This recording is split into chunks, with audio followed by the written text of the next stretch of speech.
Our next speaker is David Boaz, who is the Executive Vice President of the Cato Institute and who has been a figurehead of libertarianism for well over 3 decades. His most recent book, The Libertarian Mind, has been released and is already garnering incredible praise. Ladies and gentlemen, please welcome David Boaz.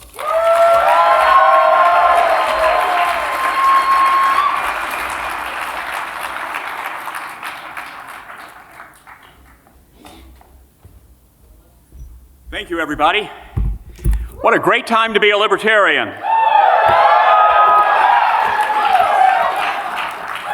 What a great weekend to be a libertarian. It's great to be here with everybody. I'm so glad to see so many people here. I want to talk to you a little about what a great time it is to be a libertarian and also what it means to be a libertarian. And I think we can start out by saying, over the past few years, I think you can argue that in 2008, the American public rejected the extreme social conservatism and the endless wars of the Republican Party. In 2010 and 2014, Americans rejected the big spending, big government agenda of the Democrats. And what that means, I think, is that Americans are searching for a new public philosophy. And I have one to suggest to them. Libertarianism answers both of those problems. As libertarians active on policy issues, we have our work cut out for us right now. We are facing unsustainable entitlements that are going to be a particular problem for your generation.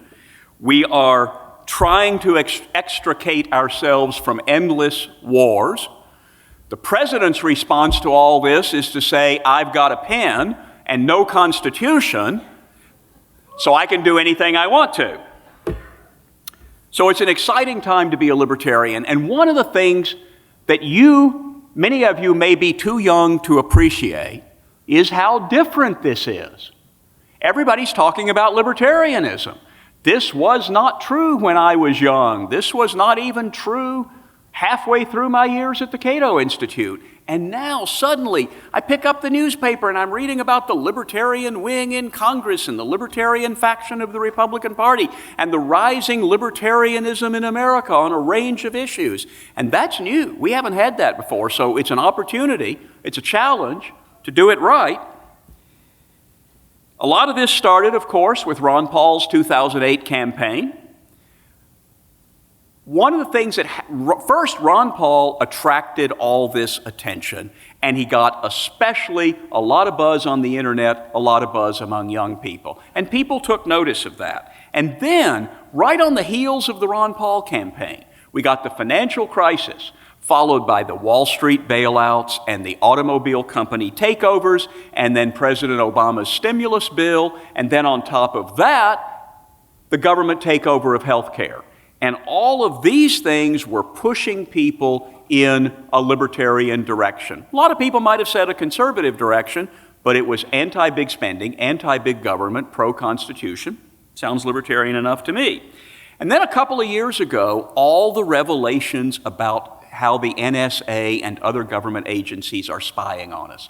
And one after another, for weeks, we were learning things, and of course, we all know where we learned them from. One by one after another, we're learning about what the NSA and the government are doing to us. And people didn't know this, and it turns out Congress didn't know it either. They haven't done anything about it, but they had not bothered to ask. And that was something that pushed people in a libertarian direction. And now, look at a lot of the issues that we're talking about these days. Freedom to smoke marijuana, freedom to marry the person you want, the Federal Reserve, police misconduct in Ferguson, Missouri, and other places. All of these issues are about individual freedom and the scope of government power. And that's got journalists talking about how there's, if not a libertarian moment, at least a libertarian conversation going on. No wonder the Gallup poll is finding record numbers of people saying the federal government has too much power and the federal government is trying to do too many things that should be left to businesses and individuals. And students are an important part of that growing libertarian sentiment. I get asked a lot by journalists, is the libertarian movement growing in America? One of the things I always say to them is, 7 years ago, and for many years before that, there was no national libertarian student organization. Now there are 2. That's like an infinite increase. Politico wrote recently, you could argue that the rapid growth of these libertarian groups has been the real story of campus politics in the Obama era.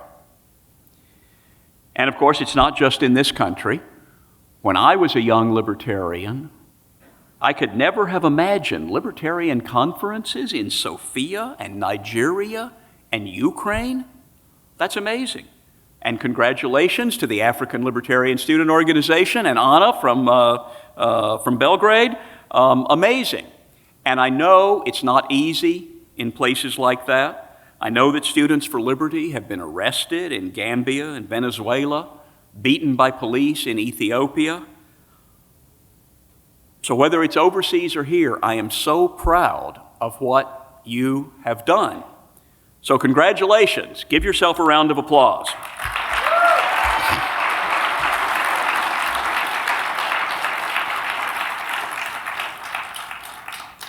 A lot of this is about politics. I talk about politics a lot, partly because I work in Washington. Even though I work at a policy institute, I get asked about politics a lot. And the fact is, I know a lot about politics. I always found it interesting. I was never that much into the NFL. Politics is my entertainment. So I do know what's going on. I like to talk about it. But I think at this conference, for your generation, for you, for the libertarian movement, what's more important is the idea of freedom and libertarianism, which is the philosophy of freedom.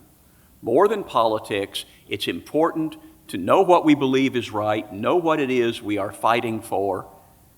We may disagree about the tactics of how we get there, Republican Party, Libertarian Party, no party at all, reading or voting, all of those kinds of things. But we want to know what it is we're trying to achieve. So I always like to talk at these conferences about what it is we stand for. And one of the descriptions I like came from Adam Smith, the great book, The Wealth of Nations, the simple system of natural liberty. That's really all we're talking about, the simple system of natural liberty. Liberty is what happens when you let people alone. If you leave people alone to make their own decisions, liberty and civil society and economic growth flourish.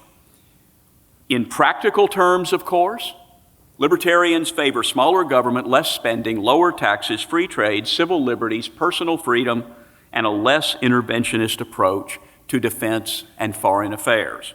We celebrate civil society, free association, and the social progress that they generate, and we seek strict limits on the size, scope, and power of government in order to maximize freedom.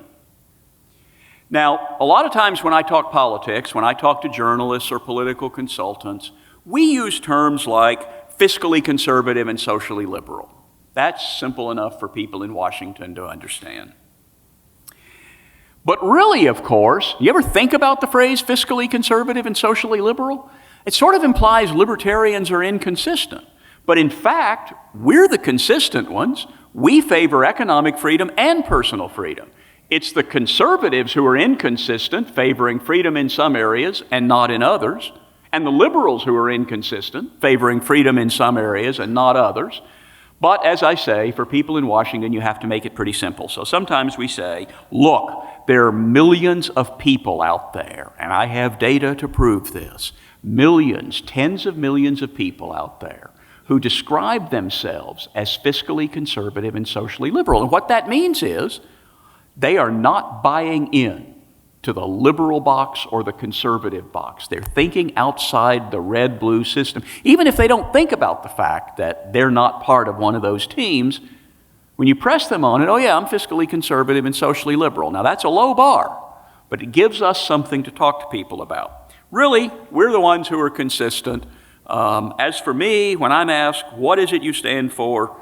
I hold this truth to be self-evident. It's wrong to initiate force against innocent people.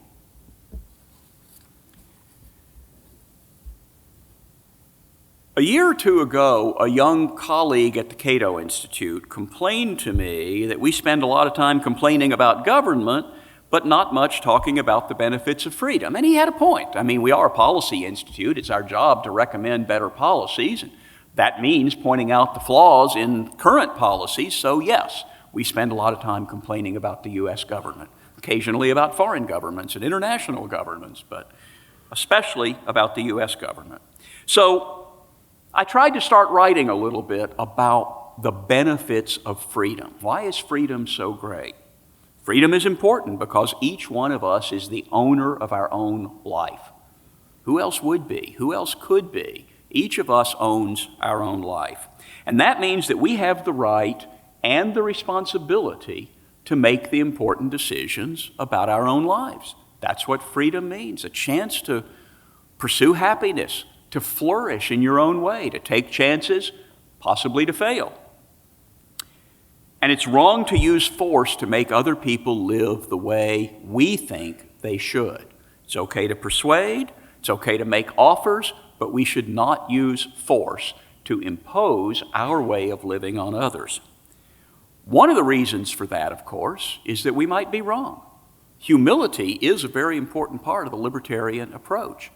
Lillian Harman, a 19th century libertarian, late 19th century, said, "Why would I want to make laws about how to live reflecting the way I think people should live when, as I hope, in a decade or two, I may be wiser and have a better understanding and think I was wrong?"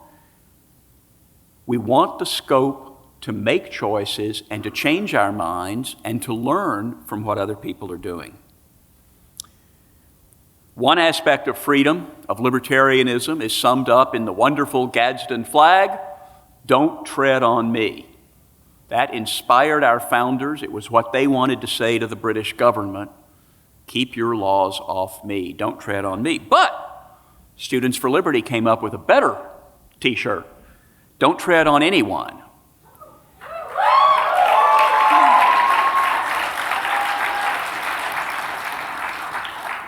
Because while it's important, and it's historically right, to say, don't tread on me. I have rights, I have my body, I have my property, don't tread on me.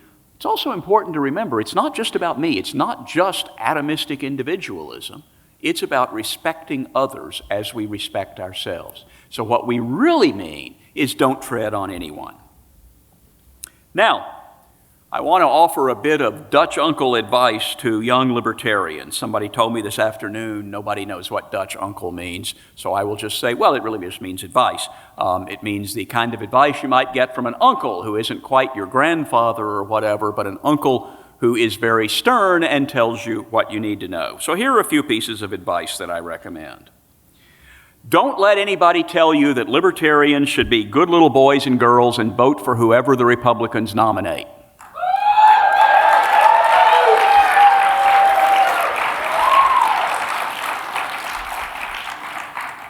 Celebrate the freedom to flourish more than the freedom to discriminate.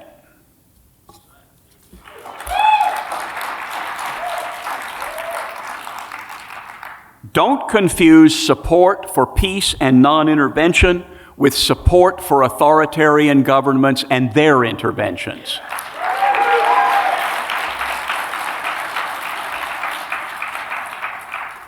Question authority, but don't embrace political and scientific ideas just because most experts reject them.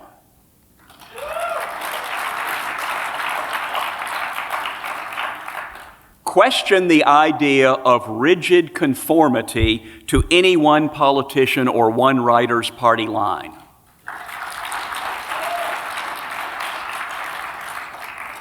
Commit yourself not just to liberty, but to truth, honesty, integrity, and decency.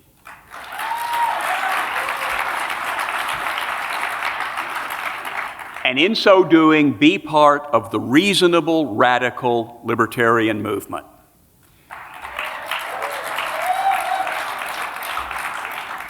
At the Cato Institute, we try especially to be part of the reasonable radical libertarian movement. We're in Washington. We're trying to talk to politicians and journalists. We're trying to talk to the television networks and so on.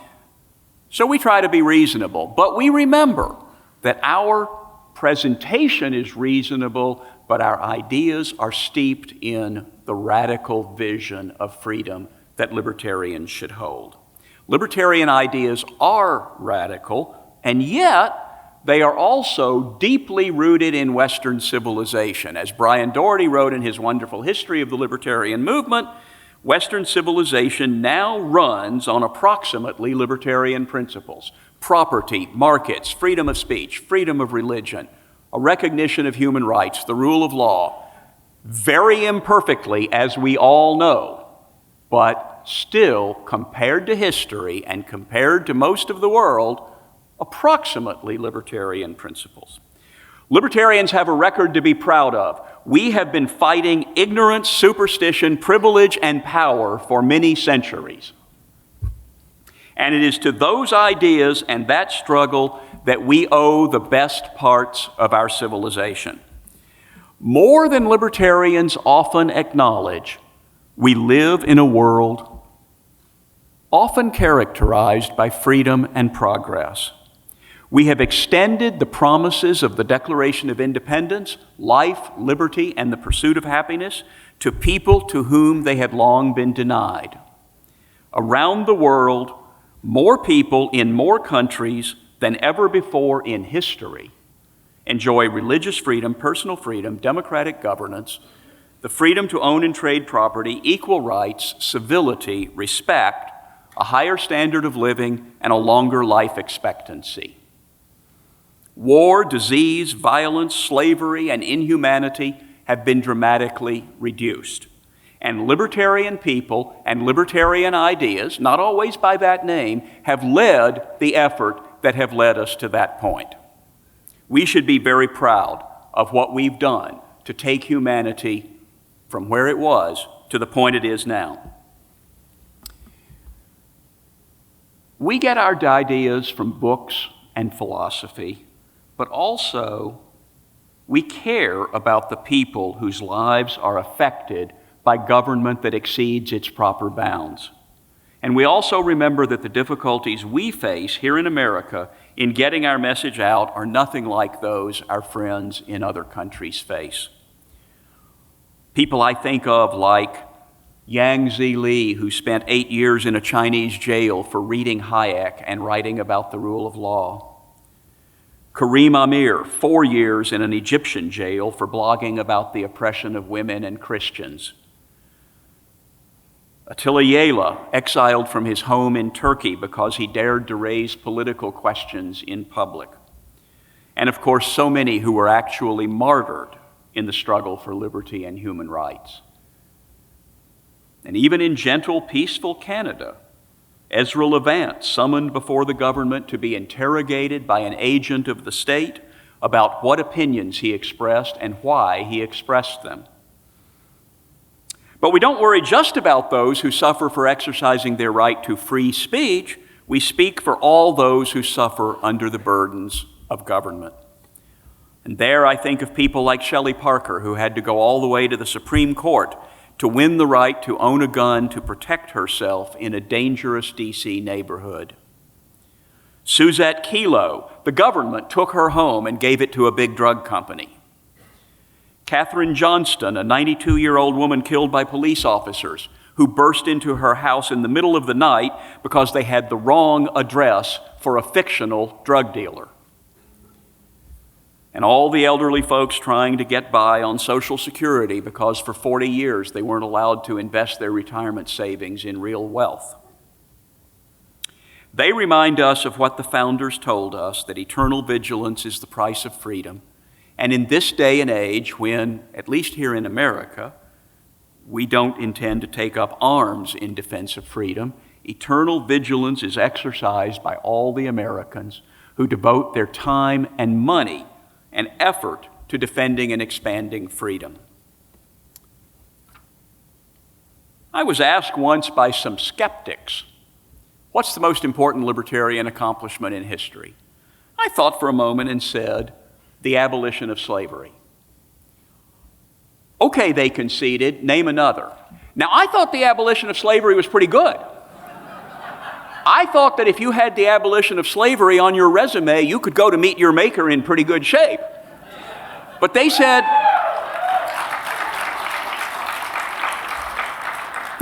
that's one, name another.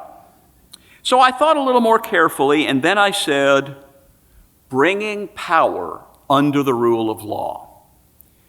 That was a revolutionary achievement. As we all know, it is incomplete. But if you read Steven Pinker's book on the better angels of our nature, if you read about the history, if you read Michael Shermer's new book, The Moral Arc, you will see that in more and more of the world, we have at least partially constrained power within the bounds of law. In the United States, we call it mostly the Constitution. In other countries, there may be other ways of doing it, but we have constrained the arbitrary use of power. It's a revolutionary achievement, but it's incomplete. It's what the levelers and John Locke and the American founders fought for. It's what the protesters in 1989 against communism fought for. It's what Rand Paul filibustered for. It's what Yang Zili, Karim Amer, Chiang Guancheng, and the protesters in Hong Kong and Venezuela fight for in challenging circumstances.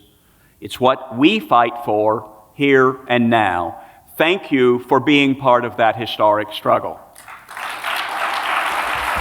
Thank you.